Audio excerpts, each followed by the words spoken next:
Everyone, welcome to my channel. आपका स्वागत है मिस्टिक टैरो रीडर में। आई होप आप सब अच्छे होंगे, पॉजिटिव होंगे और लाइफ में आगे बढ़ रहे होंगे। आज पूर्णिमा है, न्यू मून है और हम देखेंगे कि इस न्यू मून पर आपके पार्टनर की करंट फीलिंग्स क्या है, इस न्यू मून का क्या असर हो रहा है, उनके ऊपर क्या इफेक्ट हो रहा है और आगे वो क्या एक्शन आपके लिए लेंगे। ठीक है, तो करंट फीलिंग्स क्या है, न्यू मून की वजह से चेंजेस क्या आएंगे, आगे एक्शन क्या लेंगे, वो सब हम देखने वाले हैं। तो आपको अपने पार्टनर का 3 बार नाम लेकर देखना है। हम कैंडल वैक्स रीडिंग कर रहे हैं। ठीक है, तो जो भी एनर्जीज मुझे पिकअप होंगी वो सब मैं आपको बताऊंगी। ठीक है, चलिए, तो अपने पार्टनर का 3 बार नाम लीजिए और वीडियो को लाइक कीजिए, सब्सक्राइब कीजिए जो लोग नए देख रहे हैं इस वीडियो को। और अगर आप पर्सनल रीडिंग करवाना चाहते हो, क्रिस्टल ब्रेसलेट लेना चाहते हो, रिचुअल्स करवाना चाहते हो अपने पार्टनर के लिए इस न्यू मून पर, तो आप कांटेक्ट कर सकते हो। और न्यू मून का असर एटलीस्ट 5-6 दिन तक तो रहेगा। ठीक है, तो इसलिए जल्दी से रिचुअल करवा लीजिए। इस दिन रिचुअल करवाने से और ज़्यादा इफ़ेक्ट होता है और ज़्यादा पावरफुल एनर्जीज मिलती है। ठीक है, तो अगर रिचुअल करवाना चाहते हो अपनी लव लाइफ के लिए, मैरिड लाइफ के लिए, हेल्थ के लिए, करियर के लिए, तो ये सबसे अच्छा समय है। ओके, तो रिचुअल बुक करवाने के लिए कांटेक्ट कर सकते हो, नंबर आपको ऊपर दिख रहा है। ओके, सो डिवाइन हमें गाइड कीजिए। सबसे पहले ये बताइए कि करंट सिचुएशन क्या है, इस पार्टनर की करंट सिचुएशन क्या है, ये किस हाल में है, रिलेशनशिप में क्या चल रहा है, हमें गाइड कीजिए।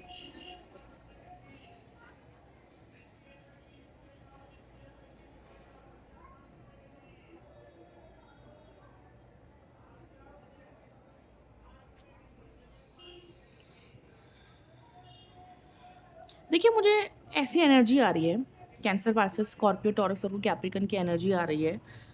और ऐसा दिख रहा है कि आपके पार्टनर का माइंडसेट काफ़ी हद तक चेंज हो चुका है। ये पहले जो सोच रहे थे आपको लेकर, अब वो ऐसा नहीं सोच रहे हैं। अगर पहले इस पार्टनर के अंदर बहुत ज़्यादा ईगो था, तो पहले से कम हुआ है इस पार्टनर का ईगो। ठीक है, तो कुछ तो चेंज आया है इस पार्टनर के अंदर, माइंडसेट बदलता हुआ दिख रहा है मुझे। और मुझे ऐसा दिख रहा है कि ये पार्टनर ना पास्ट की चीज़ों को ख़त्म करना चाह रहे हैं। जो भी आप दोनों के बीच में पहले हुआ, उन चीज़ों को भुलाना चाह रहे हैं। और ये आपसे भी यही एक्सपेक्ट करते हैं कि आप भी उन चीज़ों को भुला दो। लेकिन अगर मैं आपकी बात करूँ, तो आपके लिए उन चीज़ों को भुलाना आसान नहीं है। ठीक है, जिस भी रीज़न से इस पार्टनर ने आपको हर्ट किया है, फिर चाहे वो थर्ड पार्टी प्रॉब्लम हो, या इस पार्टनर का ईगो हो, या इग्नोर करना हो, बात ना करना हो, स्टैंड ना लेना हो, एफर्ट ना देना हो, तो जिस भी रीज़न से आप हर्ट हुए हो, इतना आसान नहीं है आपके लिए भुलाना, इस पार्टनर को माफ़ करना, फिर से एक्सेप्ट करना। बट ये पार्टनर पूरी कोशिश कर रहे हैं कि ये पहले की चीज़ों को अपने दिल और दिमाग से निकाल दे और आगे बढ़े। ठीक है, तो इस पार्टनर का माइंडसेट चेंज हो चुका है। पहले ये ईगो में थे, उन बातों को दिल दिमाग से नहीं निकाल पा रहे थे, इसलिए साइलेंट हो गए थे। बट अब कुछ चेंजेस तो आ चुके हैं। ठीक है, तो पहले से ही चेंज दिख रहा है मुझे इस पार्टनर के अंदर। और अब इस पार्टनर की करंट फीलिंग्स क्या है, मुझे गाइड कीजिए।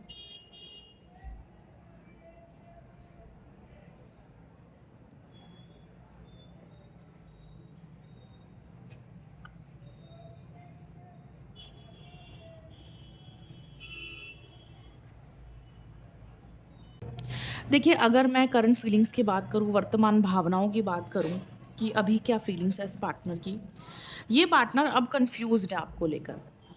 ठीक है, उलझन चल रही है, दिल दिमाग में कन्फ्यूज़न चल रही है। पहले तो ये पार्टनर क्लियर थे कि हाँ, मुझे झुकना नहीं है, मुझे कोई कॉल नहीं करना, कोई मैसेज नहीं करना, मैं क्यों जाऊँ, मैं क्यों झुकूँ? तो बहुत ज़्यादा ईगो में थे। गलती करने के बावजूद भी रियलाइज़ नहीं कर रहे थे। आपको हर्ट करने के बावजूद भी इनको फ़र्क ही नहीं पड़ रहा था। ये सिर्फ़ उस वक़्त अपने बारे में सोच रहे थे, अपने ईगो में थे। ठीक है, अब इस पार्टनर का ईगो ख़त्म होता हुआ मुझे दिख रहा है। और जिन लोगों के पार्टनर का ईगो ख़त्म नहीं हुआ है अभी तक, वो न्यू मून के बाद धीरे-धीरे ख़त्म हो जाएगा। ठीक है, बट ज़रूर ख़त्म होगा। ठीक है, तो इस पार्टनर का ईगो ख़त्म होने के बाद ये पार्टनर अब रियलाइज़ भी कर रहे हैं कि हाँ, मैंने ही एफ़र्ट नहीं दिए, मैंने ही वो चीज़ें नहीं करी, मेरी साइड से ही प्रॉब्लम रही है। इसलिए पार्टनर अब आपको समझ रहे हैं, अंडरस्टैंड कर रहे हैं और अब खुद को गलत समझ रहे हैं, आपको सही समझ रहे हैं।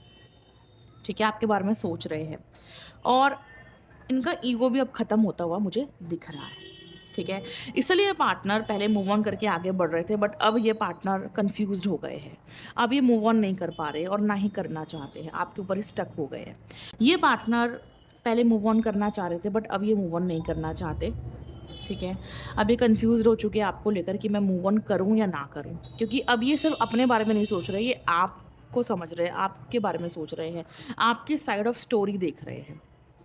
ठीक है, इनको ये रियलाइज़ हो रहा है कि आप तो सिर्फ प्यार करते हो, आप सिर्फ बदले में प्यार चाहते हो, साथ चाहते हो, आपकी क्या गलती है? ठीक है, इनकी साइड से गलती है कि इन्होंने आपका साथ नहीं दिया, इन्होंने आपके लिए एफर्ट्स नहीं दिए। तो जो चीज़ें पहले नहीं समझ पा रहे थे, अब ये समझ रहे हैं। तो माइंडसेट बदला इस पार्टनर का और अब ये पार्टनर चीज़ों को देख पा रहे हैं, समझ पा रहे हैं, जो पहले नहीं समझ पा रहे थे अपने ईगो की वजह से। ठीक है, तो करंट फीलिंग्स में बदलाव दिख रहा है मुझे। ठीक है, तो माइंडसेट चेंज हो चुका है, इस पार्टनर की भावनाएं चेंज होती हुई दिख रही है। इस न्यू मून का इफेक्ट इस पार्टनर के ऊपर बहुत अच्छा होता हुआ दिख रहा है, क्योंकि जो इस पार्टनर के नेगेटिव थॉट्स थे आपको लेकर, ईगो था आपको लेकर, जो एक नेगेटिव माइंडसेट था आपको लेकर, जो जो ब्लॉकेजेस थी, जिसकी वजह से ये पार्टनर आपके बारे में नहीं सोच रहे थे, सेल्फिश बन गए थे, तो ये छोटी मोटी ब्लॉकेजेस ख़त्म होते हुए मुझे दिख रही है। ठीक है, अब ये पार्टनर ना बहुत ज़्यादा प्रेशर में मुझे दिख रहा है, क्योंकि इस पार्टनर को रियलाइज़ हो चुका है कि मैं अपने ईगो की वजह से कुछ देख ही नहीं पा रहा था, मैं अपने ईगो की वजह से कुछ समझ ही नहीं पा रहा था, और मैंने इतनी दूरियां बना ली अपने पार्टनर से कि मेरा पार्टनर भी मुझसे दूर हो गया। मैं अपनी चीज़ों की वजह से अपने पार्टनर का साथ नहीं दे रहा था, उसको नहीं समझ रहा था, एफर्ट नहीं दे रहा था, मैं सिर्फ अपने में लगा हुआ था, मैं सेल्फिश हो गया था, मैं सिर्फ अपने बारे में सोच रहा था, मैंने अपने पार्टनर के बारे में सोचा ही नहीं कि उसको कितनी तकलीफ होगी, कितना हर्ट होगा। ठीक है, अब ये पार्टनर जब समझ चुके हैं, तो ये पार्टनर बहुत ज़्यादा गिल्टी फील कर रहे हैं, पछतावा फील कर रहे हैं, रिग्रेट फील कर रहे हैं कि मेरी वजह से ही सब कुछ हुआ, मेरी वजह से मैंने अपने पार्टनर को खुद से दूर कर दिया, मेरी वजह से ये रिश्ता बिखर गया, मेरी वजह से नो कॉन्टैक्ट सिचुएशन आ गई, ये ब्रेकअप हो गया, सेपरेशन हो गया, मेरी ही गलती है कि मैं किसी थर्ड पार्टी को बीच में लेकर आया। अगर आपके पार्टनर किसी थर्ड पार्टी को बीच में लेकर आ गए, तो पहले तो इस पार्टनर को समझ में नहीं आया, पहले ये हवाबाजी में थे, ईगो में थे, कुछ नहीं समझ रहे थे, आपको सेल्फिश बन गए थे, बट अब ये पार्टनर रियलाइज़ कर चुके अपनी गलतियों को। ठीक है, रियलाइज़ कर चुकी है कि थर्ड पार्टी को बीच में लेकर आना गलत था, रियलाइज़ कर चुके हैं कि थर्ड पार्टी को बीच में लेकर आना गलत था। तो जो मैंने फैसले लिए अपने पार्टनर के लिए, रिश्ते के लिए, वो गलत साबित हुए। ठीक है, अब इस पार्टनर को एहसास हो रहा है कि आप इनका सुकून हो, आप इनका सेटिस्फिक्शन हो। इन्होंने कैसे आपको जाने दिया, इन्होंने कैसे आपको खुद से दूर कर दिया, इन्होंने कैसे आपके लिए एफर्ट्स नहीं दिए। ठीक है, अब ये खुद को कोस रहे हैं कि यार मैंने क्यों नहीं किया ये सब, मैं क्यों पीछे हट गया, मैंने क्यों ईगो दिखाया, मुझे ये सब नहीं करना चाहिए था। ठीक है, और आपसे दूर होने के बाद इस पार्टनर को सेटिस्फेक्शन भी नहीं मिला है, सुकून भी नहीं मिला, ये परेशान ही रहे मेंटली, इमोशनली। ठीक है, भले इस पार्टनर ने एक्सप्रेस नहीं किया, आपको बात नहीं करी, दिखाया नहीं, क्योंकि अपने ईगो में थे। ठीक है, अपने ईगो में थे, अपना ईगो ही दिखा रहे थे आपको, लेकिन अंदर ही अंदर ये पार्टनर सुकून में भी नहीं थे। ठीक है, तो अब इस पार्टनर को रियलाइज़ हो चुका है कि मेरा सेटिस्फिक्शन, मेरी खुशी, मेरा सुकून ये पार्टनर है। मुझे इस रिश्ते में सुकून मिलता है, खुशी मिलती है, अच्छा लगता है मिलकर, बात कर कर, मैं साथ में रहना चाहता हूँ। ठीक है, मैं साथ में रहना चाहता हूँ। इस पार्टनर का यही डिसीजन मुझे दिख रहा है, इस पार्टनर का मुझे यही डिसीजन दिख रहा है कि ये आपके साथ अब रहना चाहते हैं, कॉम्प्रोमाइज़ करना चाहते हैं। ठीक है, इनको अपना सुकून वापस चाहिए, अपना सेटिस्फिक्शन वापस चाहिए, जो आप दे सकते हो, कोई और नहीं दे सकता, कोई थर्ड पार्टी नहीं दे सकती। अगर ये मैरिड है तो इनकी मैरिड लाइफ, इनके हस्बैंड, इनकी वाइफ भी इनको वो सुकून नहीं दे सकते, वो प्यार नहीं दे सकते जो आप देते हो। ठीक है, अगर ये ऑलरेडी मैरिड है तो वहाँ पर सिर्फ रिस्पॉन्सिबिलिटीज़ है, उसके अलावा कुछ नहीं है। ठीक है, सिर्फ जिम्मेदारियाँ, उसके अलावा कोई प्यार नहीं है। जो प्यार आप कर सकते हो ना इस पार्टनर को, वो कोई और कर ही नहीं सकता। ना इनके हस्बैंड, ना इनकी वाइफ, ना इनकी थर्ड पार्टी, कोई भी नहीं कर सकता, ना इनके दोस्त कर सकते, नो वन। ठीक है, तो ये चीज़ इस पार्टनर को रियलाइज़ हो रही है कि यार उस इंसान जैसा प्यार, उस इंसान जैसी केयर मुझे कोई और नहीं कर सकता, ठीक है? ये इनको समझ में आ चुका है कि आपके जैसी केयर, आपके जैसा प्यार कोई और नहीं कर सकता इनको। इसलिए आपको वापस चाह रहे हैं, कॉम्प्रोमाइज़ करना चाह रहे हैं, ओके? आपके बिना, आपसे दूर होकर ये पार्टनर खुद भी बहुत डिस्टर्ब हो चुके हैं। दिखाते नहीं हैं, बताते नहीं हैं, झुकते नहीं हैं, बट सच में ये पार्टनर मेंटली डिस्टर्ब हो चुके हैं आपसे दूर होकर, ठीक है? और ये आपके साथ रियूनियन करना चाहते हैं। ये चाहते हैं कि सब कुछ ठीक हो जाए, आप पुरानी बातों को भुला दो, क्योंकि अब ये भी भुला रहे हैं पुरानी बातों को, आगे बढ़ना चाहते हैं आपके साथ। और ये आपसे भी यही चाहते हैं कि आप भी पुरानी बातों को भूल जाओ और एक नए सिरे से एक नई शुरुआत करो, क्योंकि ये तो आगे बढ़ जाएंगे, ये तो आपके लिए एक्शन ले लेंगे, रियूनियन के लिए आगे बढ़ेंगे। अब आपका फैसला है एक्सेप्ट करना या ना करना, ठीक है? क्योंकि इस पार्टनर को डाउट तो हो रहा है कि आप इनको ना एक्सेप्ट नहीं करोगे, आप इनको रिजेक्ट कर दोगे, ठीक है? इस पार्टनर को ना अब ये चीज़ रियलाइज़ हो रही है कि मेरे अंदर ही कमी है, मैं ही इगोस्टिक हूँ, मैं ही एफर्ट नहीं दे पाता, मैं ही रिश्ते के लिए कुछ कर नहीं पाता, मेरे अंदर ही कमियां हैं। ये आपको दोष नहीं दे रहे, आप में कोई कमी नहीं ढूंढ रहे, आप तो बहुत अच्छे हो, प्यार करते हो, केयर करते हो, रिश्ते के लिए जो ज़रूरी है वो सब कुछ करते हो, ठीक है? आप अपनी तरफ से अपना 100% देते हो, लेकिन ये पार्टनर आपके लिए कुछ नहीं कर पाते, कोई एफर्ट नहीं दे पाते।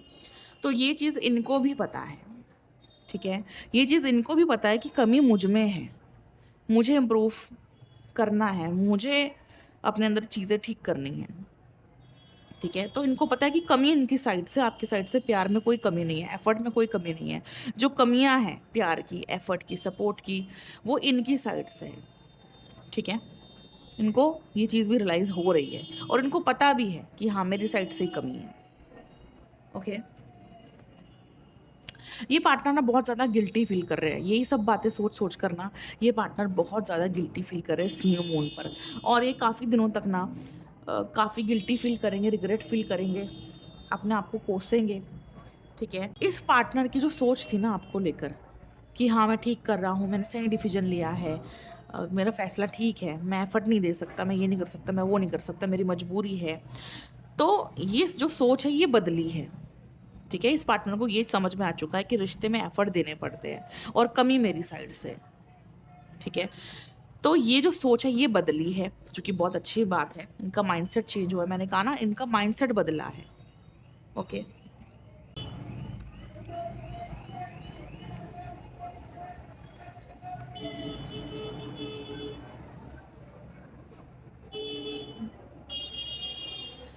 देखो, ये पार्टनर आपके लिए आगे तो बढ़ेंगे, ठीक है? बट झूठे वादे नहीं करेंगे, ठीक है? ये पार्टनर जेन्युइन रहना चाहते हैं आपके साथ, ठीक है? मैं आपको ये बोलूँगी कि ज़्यादा कुछ एक्सपेक्टेशंस मत कीजिए इस पार्टनर से, बट ये पार्टनर जेन्युइन है। जिस भी पार्टनर से आप डील कर रहे हो, ये जेन्युइन है। आपको ऐसा लग रहा होगा कि ये पार्टनर अगर थर्ड पार्टी के साथ है तो जेन्युइन कैसे? ये तो धोखा हुआ, जो कि सच बात है, धोखा ही हुआ ये, राइट? जेन्युइन कहने का मतलब है इस पार्टनर की जो फीलिंग्स है ना आपको लेकर, वो जेन्युइन है, वो सच्ची है, वो इंटेंशन सच्ची है। मतलब ये पार्टनर आपके साथ कोई धोखाधड़ी करने नहीं आ रहा है। हाँ, इस पार्टनर ने आपको छोड़कर थर्ड पार्टी को चूज़ किया, आपको धोखा दिया, कई झूठ बोले आपसे, लेकिन इस पार्टनर की जो अब इंटेंशन है, जो फीलिंग्स है ना आपको लेकर, अब की बात कर रही हूँ मैं, ठीक है? पहले तो ये ईगो दिखा रहे थे, झूठ बोल रहे थे, थर्ड पार्टी के साथ थे, बट अब जो इस पार्टनर की इंटेंशन है या जो आगे आने वाले टाइम में इस पार्टनर की इंटेंशन होगी न्यू मून के बाद, ठीक है? इस पार्टनर की इंटेंशन, इनकी फीलिंग्स वो जेन्युइन है आपको लेकर, ठीक है? वो सच्ची है। तो एक सच्ची इंटेंशन के साथ, जेन्युइन फीलिंग्स के साथ आपकी लाइफ में वापस कम बैक करेंगे, ठीक है? और पूरी तरह से बदल कर आ रही है पार्टनर, क्योंकि आप के ना होने से, आपको खो देने से इस पार्टनर को बहुत कुछ रियलाइज़ हुआ है।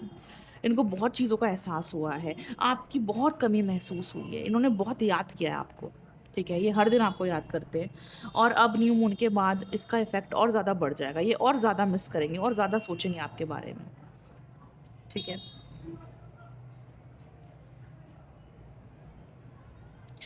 देखो, ये पार्टनर ना जब आपसे कांटेक्ट करेंगे, बात करेंगे, तो ज़्यादा कुछ नहीं कह पाएँगे क्योंकि शर्मिंदा है, अपनी गलतियों पर शर्मिंदा है, तो ज़्यादा कुछ नहीं कह पाएँगे। हाँ, सॉरी ज़रूर बोलेंगे आपको, ठीक है? माफ़ी ज़रूर माँगेंगे आपसे, बट अभी फ़िलहाल ये पार्टनर साइलेंट दिख रहे हैं मुझे, क्योंकि ये जो साइलेंस है ना, ये हीलिंग है, ठीक है? ये पार्टनर अगर अभी कोई कॉल नहीं कर रहे, कोई मैसेज नहीं कर रहे, चुपचाप बैठे, तो ये जो समय है, ये जो फ़ेज़ है, ये एक ट्रांसफ़ॉर्मेशन का फ़ेज़ है, ये एक हीलिंग का फ़ेज़ है, कि जो भी इस पार्टनर की नेगेटिविटी थी, जो नेगेटिव माइंडसेट था, नेगेटिव सोच थी, वो ख़त्म हो रही है और ये पार्टनर हील हो रहे हैं, ट्रांसफ़ॉर्म हो रहे हैं, ठीक है? और न्यू मून के बाद ये पार्टनर ज़रूर कॉन्टैक्ट करेंगे आपको, ठीक है? तो ये जो साइलेंस का फ़ेज़ है, ये हीलिंग का फ़ेज़ है, ओके? तो विश्वास रखिए यूनिवर्स के ऊपर, डिवाइन के ऊपर। यूनिवर्स ने, डिवाइन ने इस पार्टनर को बहुत चीज़ों का एहसास करवाया, रियलाइज़ करवाया है, ठीक है?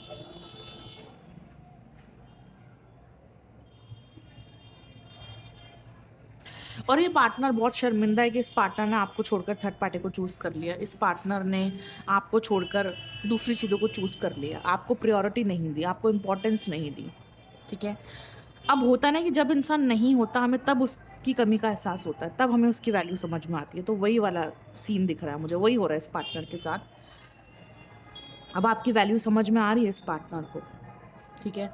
इसलिए माफ़ी माँगना चाहते हैं, वापस आना चाहते हैं, ठीक है? और ये पार्टनर आपको नहीं छोड़ेंगे, इस पार्टनर ने गिव अप नहीं किया आपके ऊपर से, साइलेंट ज़रूर है, चुप ज़रूर है, लेकिन आपके ऊपर से गिव अप नहीं किया, आपका साथ नहीं छोड़ा है। ये अभी तक आपसे इमोशनली कनेक्टेड है, ठीक है? आपसे इमोशनली कनेक्टेड है। देखिए, इस पार्टनर को हीलिंग की ज़रूरत है। हाँ, न्यू मून पर कुछ चेंजेस आ रहे हैं, कुछ हीलिंग हो रही है। बट अगर आप चाहते हो कि पूरी तरह से आपके पार्टनर की हीलिंग हो जाए, आपके पार्टनर पूरी तरह से बदल जाए, अच्छा सोचे, अच्छा करे आपके लिए, प्यार दे, एफर्ट दे, जो आप चाह रहे हो इस पार्टनर से, राइट? जो एक अच्छा रिलेशनशिप चाह रहे हो, तो उसके लिए आपको रिचुअल ही करवाना पड़ेगा। रिचुअल करवाने से ही ये सब होगा, ठीक है? और न्यू मून है, एक अच्छा टाइम है रिचुअल करवाने का, तो आप रिचुअल बुक करा सकते हैं, ठीक है? ओके, तो रिचुअल करवाने के लिए, पर्सनल रीडिंग करवाने के लिए, ब्रेसलेट लेने के लिए आप कांटेक्ट कर सकते हो।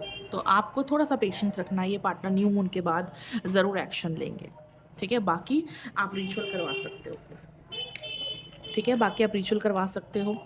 सो यही थी रीडिंग, आई होप कि आपको पसंद आई होगी। वीडियो को लाइक करें, शेयर करें, सब्सक्राइब करें और अपना ख्याल रखिए। Will meet you in the next video. Thank you so much for watching.